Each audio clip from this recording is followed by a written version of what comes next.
What's good, y'all? Welcome back to another episode of Get With It. I am your co-host, Killa Cam. And I'm your co-host, J Money. And we got a real special, guest for y'all today and it's near and dear to my heart. I am a 2016 Florida State grad, Tallahassee, Tally Town. I've spent a lot of great years there. So we have none other than the Tanaya Latson. How we doing, Tanaya? I'm good. How are you guys? Good. Excited to have you on. Thank you so much for joining us. Of course. Yeah. Well, and I want to start real quick because I feel like a lot of people don't know this. Where did you grow up and where did you where are you from originally? Because I know you're from Florida and you got some Atlanta ties. So where do you claim? What's the hometown? Well, I was born in Miami and my whole family's from Miami, so I claim Miami, of course. But I grew up in Missouri originally because I'm a military brat. And I lived there for about 8 years, and then we moved to Hawaii for about 4. And then we moved to Atlanta. And that's when I started my high school career at Westlake. Okay. Nice. And so in those years, you're traveling a bunch. How did you and when did you first kind of get inspired to pick up a ball? Do you remember that first moment? My parents say I was 3 years old. We were living in Texas. I was my cousins, they played overseas and I just wanted to do what they did. And I kind of mimicked them and I just started dribbling the ball. But I didn't start taking it serious until I was in 7th grade because I just didn't like being critiqued and, having to work on my game and, the actual grind of it in 7th grade. But I started taking it serious around that time.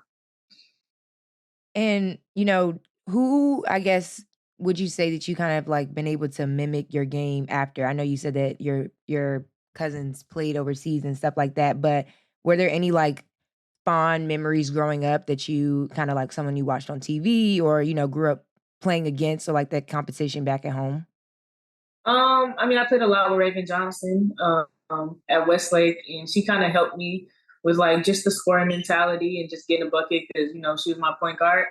And a lot of people say I play young Dwayne Wade, so I kind of mimicked that. I watched some of his clips and try to implement some of his stuff in my game.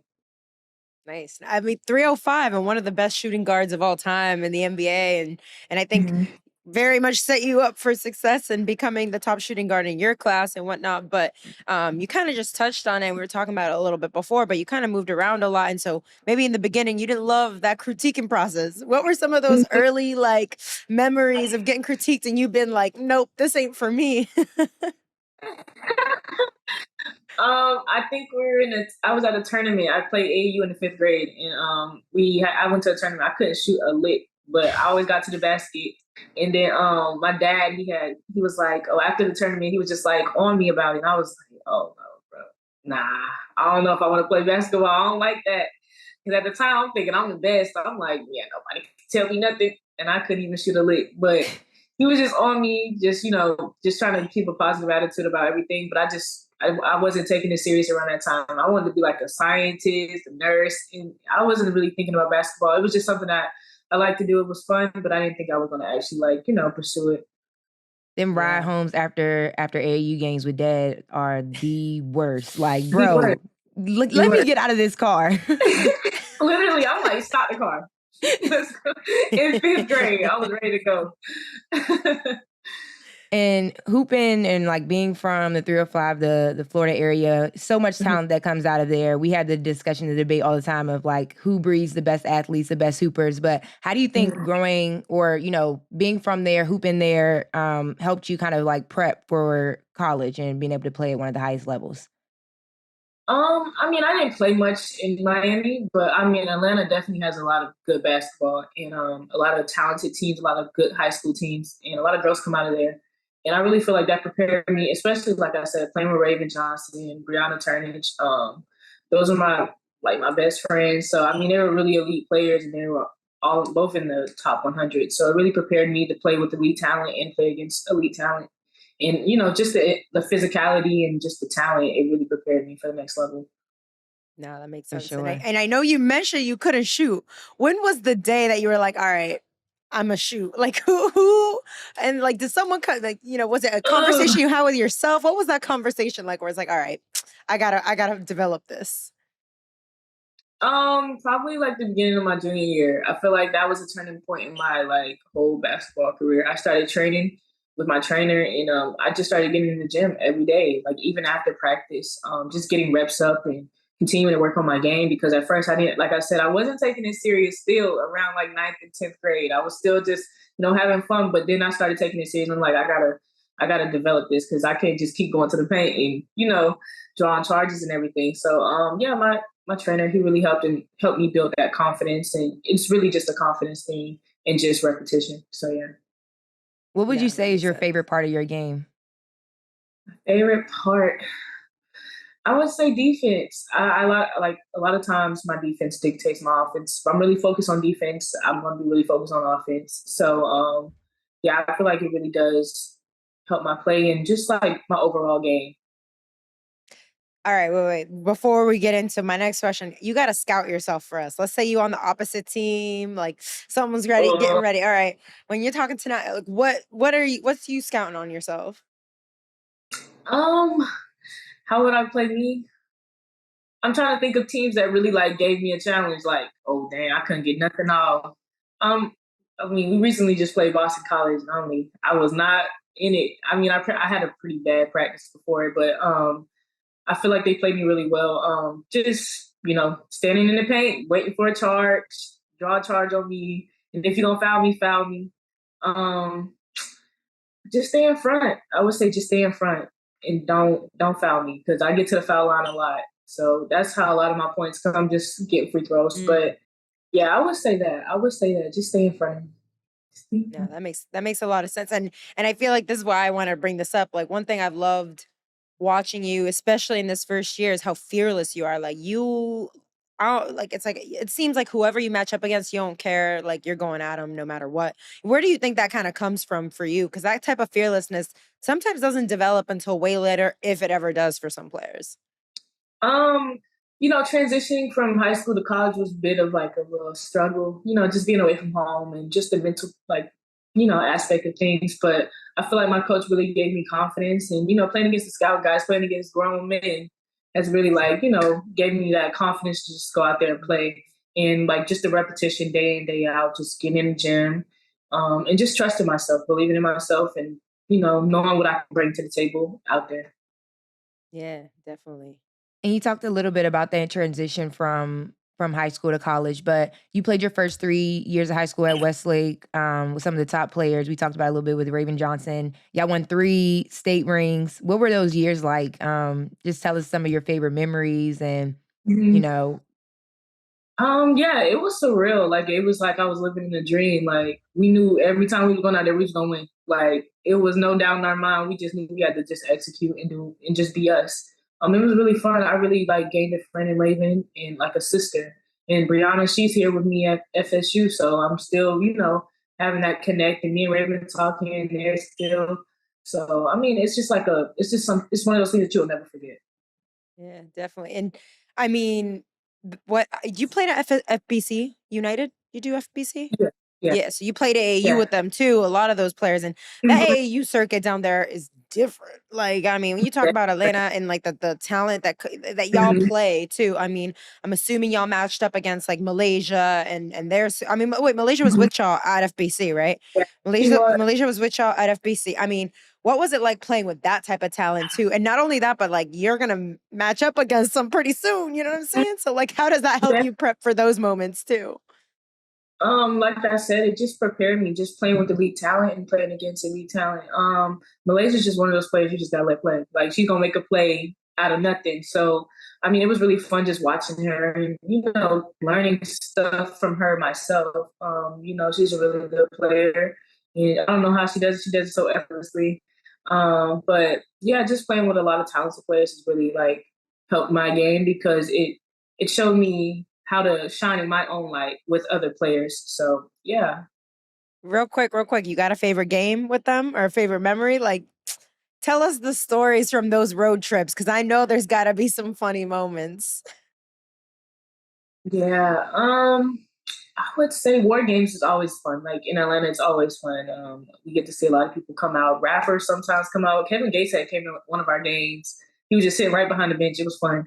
But New York is always a vibe too. When we go play at Rutgers or Dykeman, it's really fun. We get to like not just play basketball, but we get to experience the city and travel. So yeah, those are good Yeah, things. you guys can play at Dykeman against, was it Exodus? Yeah. Yeah. It's cool that there's like a new development of AAU where it's like, hey, obviously we're playing our travel schedule, our AAU, program schedule, but like then we're also kind of putting in some mixed matches because like those circuits, there's so much talent between the Under Armour circuit, the Nike circuit, the Adidas circuit. So like being able to mix that up and like play against different talent, like I mean that's Yeah. important for this game, 100%. Oh yeah, for sure. How do you think playing, within the Westlake program and playing with players like Raven and Malaysia and stuff helped you throughout your career and sort of like even prepare for the recruitment process? Like, was Raven someone that was in your corner, kind of letting you know how it was going, or were you able to like experience stuff through her to be able to help with everything? Yeah, definitely. Like she was like a big sister to me, and I learned a lot from being under her wing for so many years. And like with the recruiting process, she kept me like in it, even when I felt like I was a little underrated. I feel like I still am, but even when I was, I feel like she still had my back, and I knew it was going to come because it came for her, and she just told me to stay patient, and I did just that. Yeah. You mentioned it just now. Like, why do you think like people are you're underrated in the sense that like you don't I know you guys don't and Florida State doesn't get the love that it deserves for what y'all are achieving in the ACC. We talk about it all the time. The ACC is, in my opinion, one of the hardest conferences, if not the hardest conference to play in. Top down, you're talking 12 teams that are just packed. I mean, look at what's happening in the last like few weeks or 2 weeks. Yeah. Yeah. So why do you think that that is for you and like the program, right? That's not getting the love it deserves. I just think because I'm not one of those flashy players, I just play the right way. I try to play the right way at least, and I feel like it's gonna come. And I'm just staying patient with that. But I feel like we're not getting the noise that we get as a team yet because we haven't really, beat top teams consistently yet. We just got to stay consistent, and once we do that, the rest is history. But I mean, like you said, the ACC is one of the if not the toughest league. Day in day out, it's a 50-50 game. Like you can go against Clemson, and it's a dogfight. Like so, yeah. Yeah, I mean that's what's crazy. I mean, there's so much talent top down in that league. We'll get into it a little bit more, but before your senior year, you transferred back to South Florida, American Heritage. I had a lot of friends that went there too. That's a big, great athletic program. What was that senior year about for you, and what ultimately led to that transfer? Just going back home. That senior year was just like it was kind of like my time. Let me see if I can do this without as talented players, and I just wanted to win another ring. I wanted to four-peat. So, and it was a good program, like academically and athletically. I had a lot of good connections with everyone at the school. So, yeah, I feel like it was just like a me time type of thing, and it was very peaceful because not many people knew me back home because I've never really lived there for a long time. But yeah, it was good to be around family. We just moved back because of family purposes. So yeah. That's nice though. You're back home. And that senior year, you did just that. I mean, 27, 8, and 7. You crazy. You're talking about a triple, almost a 30-point triple double right there. That's not easy what you did that senior year. Definitely made them know your name. Yeah, Yeah. 100%. And like I got to see some highlights, and I think it was your senior year, right? Yeah, because I mean, y'all matched up against like Flaujae Squad, Sprayberry, right? While you were, Yeah. and I mean, two dynamic players. Talk about talking, talk about getting the energy out there. Tell me about that game, matching up against her, and kind of once you took that next step to almost like face these teams on your own, as opposed to with like 3 5 stars. You know what it is. Yeah, I've been playing Flaujae since like 10th grade, going into my junior year. Yeah, she's awesome. She's amazing talent, like on and off the court. It's always good vibes when we play against each other because we both make each other better. And like you said, like the crowd's always in it, and it's just those moments that you really appreciate.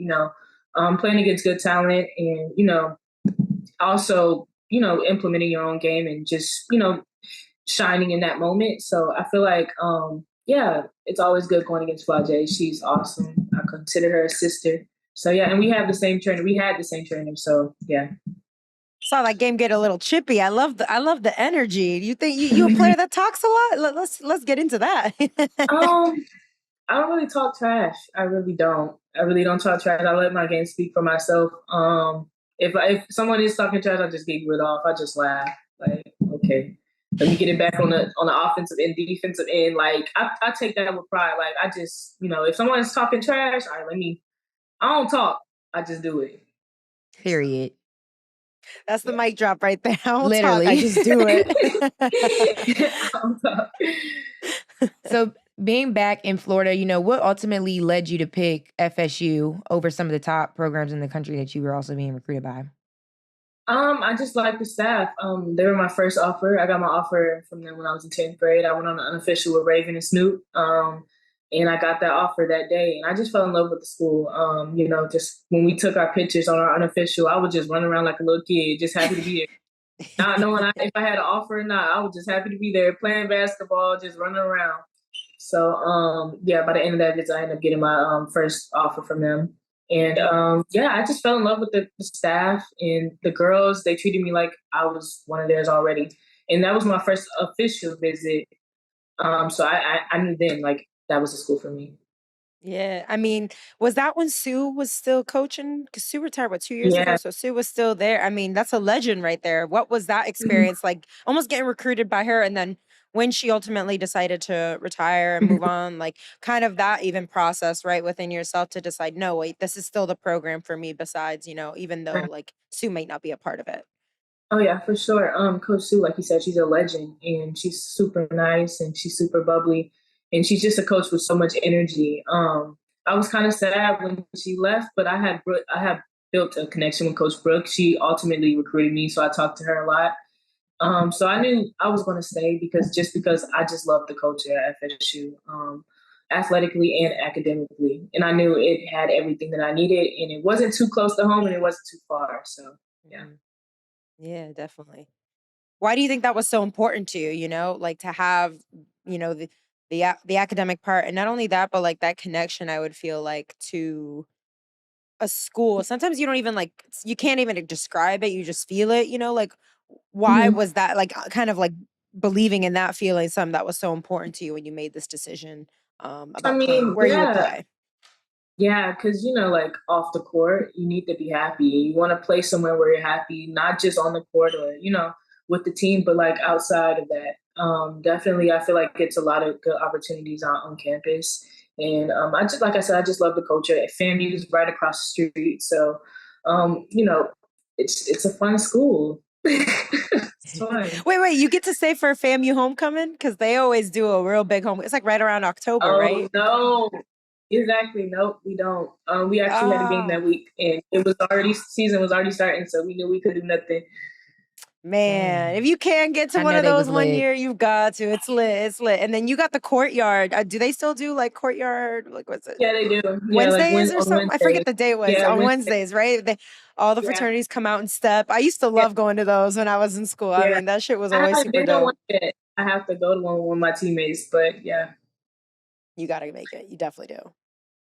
And Cam touched on it a little bit too, but the big history that's under Sue, and then she retires, but you still decide, that, or you knew that the FSU was a school for you. What were some of your goals like coming in with the program? Honestly, I didn't know. Like I feel like I wanted it so bad just to be great right then and there. But I mean, after the first 2 weeks of just summer workouts, I knew I had to just slow my roll a little bit, just humble myself and just restart. I wanted to be great right then and there. Like, I'm gonna go play over these seniors. No, I had to wait my turn. Um, but yeah, I feel like just coming in, it really, like I said, humbled me. And my coach, she just gave me a lot of confidence, and she believed in me. And that's what you want to play under. Like, you want to play under a coach that's going to allow you to play and be yourself, and also give you confidence when you feel like you're not, there mentally or physically. So Mm. yeah. What's that process been like? Because listen, let's talk it real. When you come into a program as a freshman, right? Mhm. You got 3 years of worth of players, that are sophomore, junior, senior, that are you kind of ahead of you. And I think that's always a dynamic that's a little hard sometimes, especially when you come in and you're just such a dynamic scorer like you are. What has been that process of like almost embedding yourself into the team, right? And like figuring out what that role was going to be, but then also like working with your teammates to Mhm. make it something that, you guys can all work together towards. Yeah. Luckily I have really good, upperclassmen teammates. They're really good at just teaching me, and I learn a lot from them, and like they're patient with me, they believe in me. So that's always good to be like to have as a freshman coming in. And yeah, and I had to play point guard for the first time. I mean, I played point at American Heritage, but it wasn't like, this type of point guard, like, sets and all of that. Like, nah. But yeah, this was my first time, and I remember going back to like when Raven was like, "Oh yeah, point guard is no joke." I didn't believe it until I got to college. I didn't believe it until I got to college. I was like, girl, it can't be You that get that hard, but it's you get hard. that binder of playbooks, that plays, you get that binder. It's so hard, but yeah, like I have really good teammates, so it just makes the job easier. Yeah, that's super special. And you talked about, coming in wanting to immediately be great. You mentioned it a Mhm. little bit, like you had to humble yourself, but honestly, you've been going crazy. Like, we gotta let you pop your shit a little bit, because top 5 offensive leaders, freshmen. Let's just You're talk a averaging little bit about, 25 almost. What? Like, yeah, what, like girl? let's just we gotta let you talk your shit. But what is sort of like the legacy that you hope to leave in Tallahassee, especially being able to come in and make this type of impact as a freshman so early on in your career? I want to lead us to a national championship, or a Final Four. Just be one of those great players. And I just want to leave my mark, just like, a good player on and off the court. I just want to be, I don't know. I just want to do really good things for the team and for the program. So, yeah. I mean, listen, I think what's so special about Florida State, I'm not biased at all. Let me just talk about it. Obviously, I went there. The fans are one of a kind, I feel like all around, especially in the athletics. What have you gotten to see from that standpoint? Because, like we mentioned, FSU Mhm. hasn't had the success in the most recent years that it used to have, like Mhm. even when I was in school. And Mhm. so, but the fans, like, they're still with y'all, you know what I'm Oh, saying? Like, regardless. So, what has it been like to almost have that fandom? they're ride or die fans. I feel like last week when we had beat UNC, and I think we had beat Clemson, something like that. We had beat somebody last week, and they felt like we were supposed to be in the top 25. So they were in the comments flooding it. Where's FSU? Where's FSU? But it was just like it was so like I was so happy because I'm like, okay, we have our fans behind us, like they care Mm. about us, and they're going to support us. And like I said, they're ride or die fans, football, every sport. So yeah. That's Have you gotten love. to go to any of the football stuff? I feel like that's another fun part of Florida State that, like, from a recruitment standpoint, it's always fun to get to experience. Yeah, for sure.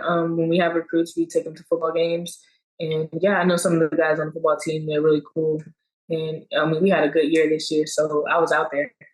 Yeah, yeah, good. That's as it should be. And so, like, let's talk a little bit Tallahassee because I've been there. All right, what's the go-to spot for you, eating wise, in Tallahassee? That's off campus. That's not on campus. I mean, I like seafood, so I'll be going to Crafty Crab, Island Seafood. I don't know. They don't really have good food. Like, it's not like back at home. Miami has such a variety. It's I just like know. it's stuff here. Um, We got a lot of unhealthy, but like it's good though. yeah, You're not fucking with the but it's healthy. good. Oh, yeah, I eat a lot of seafood. I don't eat a lot, but I do eat seafood. So I go to Crafty Crab a lot. Okay. Yeah, yeah. There was this one spot. I don't remember what it was, but like there was only one option when I was in school. There was like a box. And you get like it was like fried chicken, French fries, bread. I don't even know. It was Wait, you across talking the about street. Guthrie? Guthrie's. Yeah. That's what it was. The Guth box. The Guth box. Yo, go get yourself a Guth box if you're in Tally I because had that Guthrie's once or twice. Yeah. it's not healthy, but it definitely is. It's like It across the does. street It from a does. Chick-fil-A or something too. Late night. Yeah, for I was about to sure. say that definitely sounds like a late night spot for sure. Yeah. Yo, Yeah. I wasn't gonna say it, but I'm no, already hip. I'm already hip. exactly. I mean, and then I think the coolest part too is like you're a freshman, you're going off the way you're doing, the way you're going. What's it been like almost kind of getting that like energy on campus now that you're kind of getting known as Mhm. like a freshman star athlete? You know what I'm saying? Because like, just yesterday, I mean, we started back classes. I had an English class, and she was like, "Wait, you're tonight at Latson?" I was like, "Yeah." She was like, "You play on the basketball team?" I was like, "Yeah." She was like, "Come here." I had to stand up in front of the whole team, in front of the whole class, and she just put me on the spot. But yeah, she was like, "I need to go to one of you guys' games. Play NC State this Thursday." So she's gonna go to that game. So yeah, it was funny. she make you like she's got to make you do one of those like shoot a paper ball and everyone gets an A type of. Yeah, I was about to say if Florida State those? wins, it's like everybody passes pretty much. But also, we got to talk about it too. You're going crazy on the court, but off the court, the tunnel fits have been on point. Where do you get your style inspiration from? And like, was that something that you knew coming in that you wanted to kind of like make a statement with, or did it kind of just like come naturally? Yeah, I get a lot from like a lot of WNBA players. I love how Diamond DeShields dressed, like hands down. I love it. I love her. I love Skylar Diggins. Yeah, I just try to pick little pieces. I like the oversized look right now. It's kind of cold, but I'm usually a crop top girl, so I feel like during the summer I'm gonna be back me. But but yeah, I just let it flow. Just let it flow. You think you're gonna bring any of that to like, tournament time or like March? You know what I'm saying? Like, let's turn up the tunnels in postseason, right? Yeah, for sure. What you got prepped? You don't have to give it away too much, but what you got in the bag? I don't know. I just got to look at some pieces. I was shopping this morning. I was up at like 6 o'clock in the morning trying to shop and look at some stuff. But yeah, I had brought some new shoes. So I had brought some 14s and some Jordan 3s. Yeah. That's what I was about to say. What would you say are like your top 3 kicks in the closet right now? Top 3 kicks? Probably my Shocking Peak 14s. I just got them yesterday. So, but what else? I like my Off-White 5s. And you got some grills on this list. Okay. We gotta see the closet though. Like, where's the kicks closet? Like, let me see the shoe wall. I know you got one. Like, yeah, I just bought a new shoe rack. So yeah, I got a couple up there. And then I'll say the cherry 11s right now. So, yeah, because they're new. Okay. That's always nice because I feel like you can mix that in with like Florida State colors or whatever. Like you can kind of like make it match a little bit more. Now, T, before we let you go, kind of want to ask you one last thing, and that's really like, what are you hoping that your team like is able to achieve this season? Right, you've already had so much success so early. You got the hardest part of the schedule, I think, now, which is really just conference play. What are you guys hoping to achieve, and what are your team goals, and what are your goals for yourself, even in this first year? We're just hoping to go deep in the tournament this year. We've always made the tournament, so I just feel like we just need to go far and just continue to be us and just get closer and better. I just want to keep learning and getting better, especially from the seniors because they're not going to be here next year. So just trying to soak in as I can from them. And which is only God knows. So we're just going to pray about it and hope we go far. Dope. Well, T, thank you so much for joining us. Really, really appreciate it. Excited for you. I'm cheering for y'all, Florida State fam. In the wings. Yeah, I gotta get down to Tuck. I gotta get down to the Tuck at some point soon. I know. I gotta make it back. I haven't been back since I graduated, so I gotta. Damn, oh no, yeah, that's crazy. I know. What's far? Tallahassee's not easy to get to. Like, it's not unless you're driving. It's not easy. So like, I'm thinking fly to Jacksonville, drive over, because flying to Tally is hard. It is. That small airport. That regional airport is rough. Yeah. And then like, not only that, there's like 2 flights a day. I'm like, yo. Oh yeah, that is kind of wild. I know, exactly. So I'll make it back for a game this season back at the Tuck. But T, thank you so much. So excited for you the rest of the season. And we'll see you hoop later this week. Yeah, thanks. Thanks, T. Later. Well, that was a super dope guest to have. I'm very excited about Florida State this season. I mean, listen, like, we've struggled in the ACC and it really as a whole in the past few years. So like, I'm excited.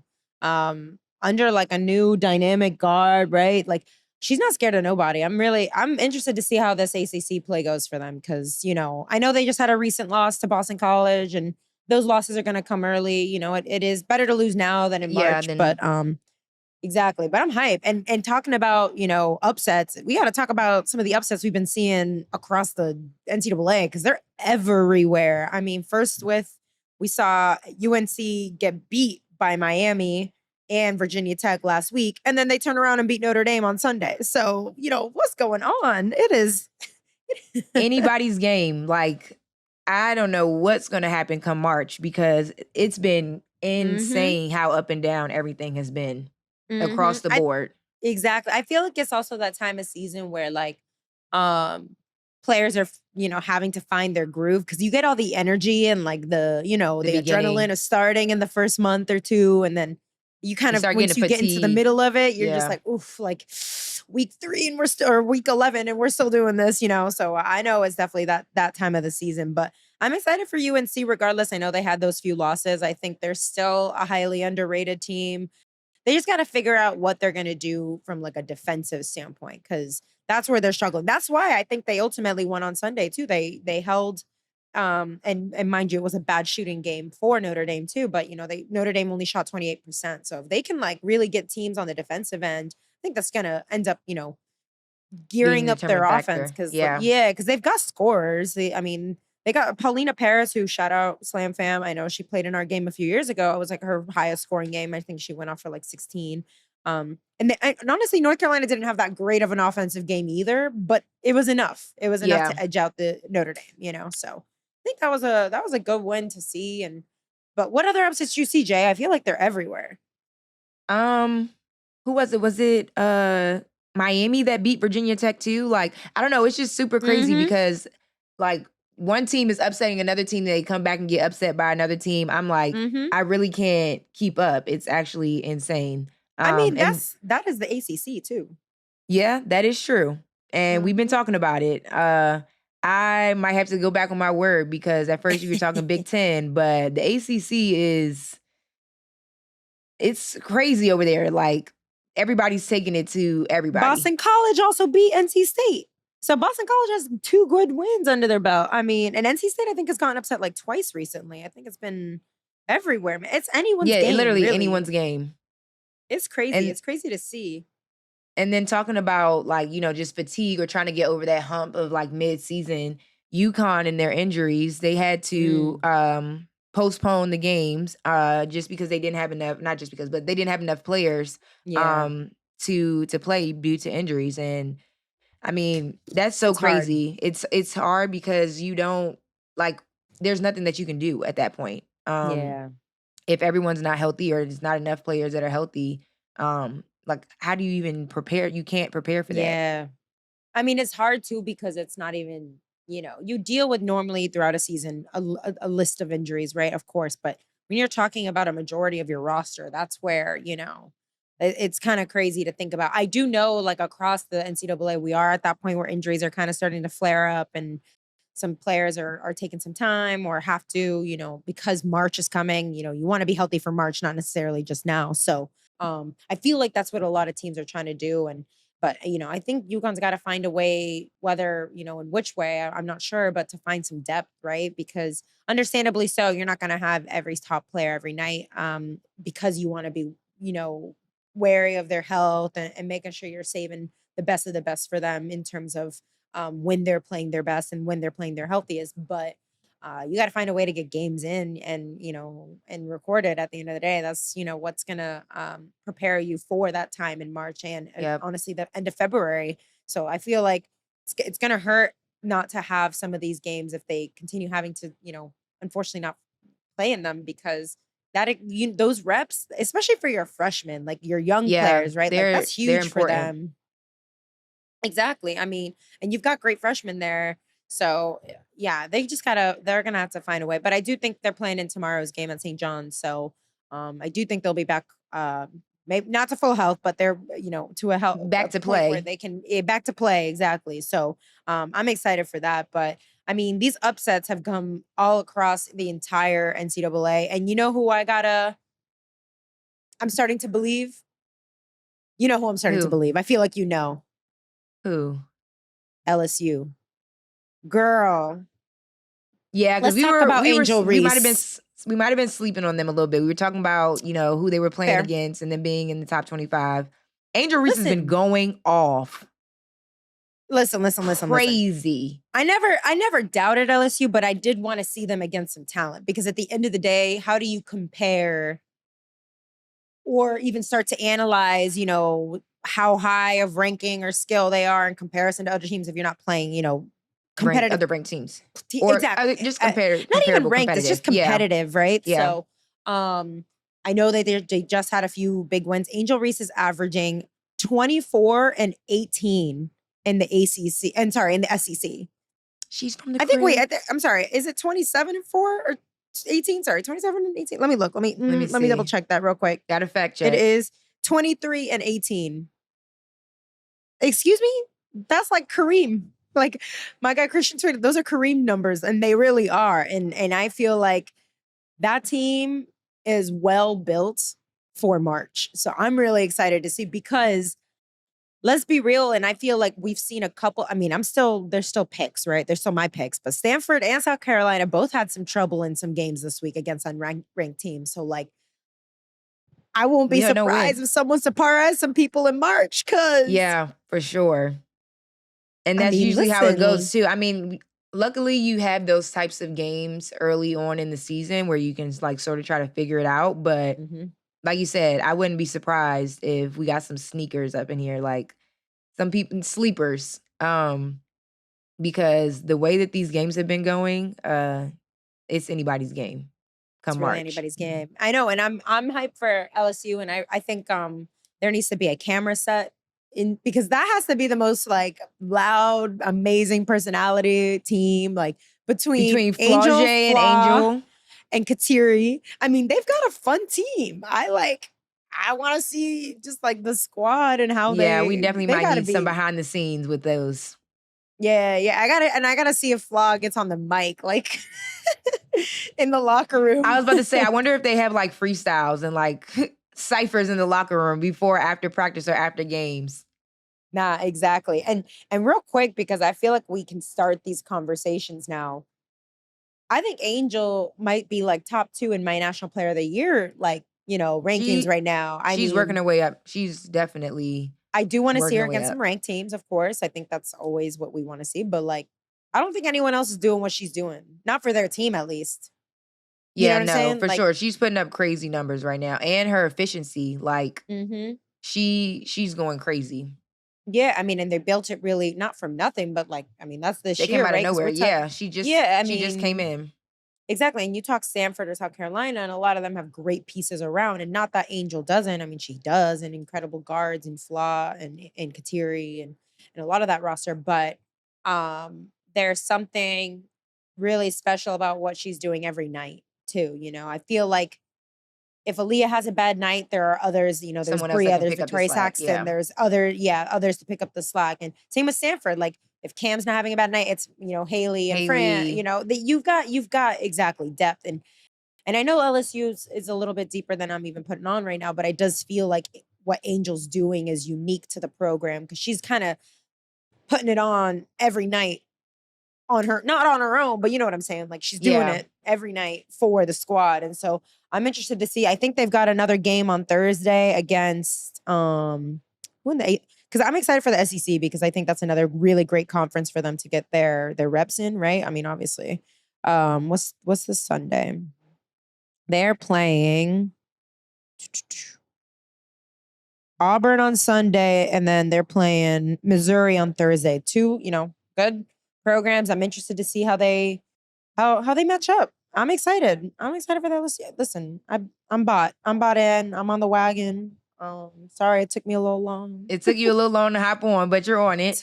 Better late than never. Exactly.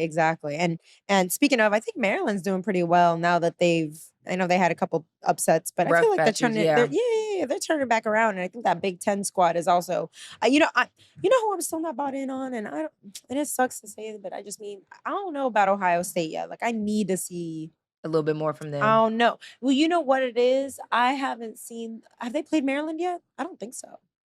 I don't think so either. I want to see them match up against a big team, because Ohio State doesn't have the size, I feel like, that a lot of other teams do. So I want to see them match up against a big team and how they adjust. That I think will let me buy in. You know what I'm saying? Like, how do we? So I'm interested to see that. I root for my Buckeyes. My best friend went there. Let I'm me rooting for see. y'all, but I gotta see something. I gotta see something a little more. They don't even play. Maybe they played them in December because I'm like, they don't even play Ohio until February, Really? which is crazy. Well, Yeah, all of their sometimes games that are does late. happen. Yeah, Yeah. sometimes that does happen. I feel like I kind of forget that in college it's like every 4 days. It's not like every night. I feel like, especially like in the first half of the season, how it was where everyone was playing every night. Yeah, Now I think it's a it little gets bit a little spaced bit out. more. It's a little more spaced out for sure. Yeah, because I don't really exactly. You're right. I don't really see. Let me see if I can pull up their schedule right quick. They play Nebraska on Saturday. Oh, their then February schedule. Ooh, Yeah, they that's what I'm play saying. Like all them Maryland. games late. Mm-hmm. Maryland, Minnesota, which is another great team. I know they're not ranked, but that's a great team. Indiana, Then Michigan, then Penn Maryland State, again. and Michigan and Maryland again. Yeah, that February schedule is gonna be. That's where I'll buy in. Let's Yeah. get there. That's when where they I'll get spend them that. reps for March. That's when it's like, all right, we coming strong. We need to figure out what we about to do going in the tournament. Exactly. Exactly. That's when Well, it's gonna now get as we're real. getting exactly, and as we get to February, I feel like we got to start a board of like who our national Our picks. are for like player of the year, and then maybe even like for teams. I feel like we should get a pick board going. Now that I've got like space, You got that full wall behind you. we're in the office. We've got a full wall. I did a little like remodeling for Christmas. I got myself a new desk so that I could fit my microphone, my laptop, and all my work stuff too. So I got to figure out where my board is going to go. But yeah, we got to lock in because March is going to be here before you know it. I know. Time is 2023, flying. man. 2023 is for growth. It's for growth. As Kelly says in Insecure, growth. That is What what do we this call is that? about. Growth. Well, thank you all so much for joining us for another episode. We'll be back next week. Make sure to subscribe wherever you get your podcasts and our YouTube page. See you guys next week. Peace.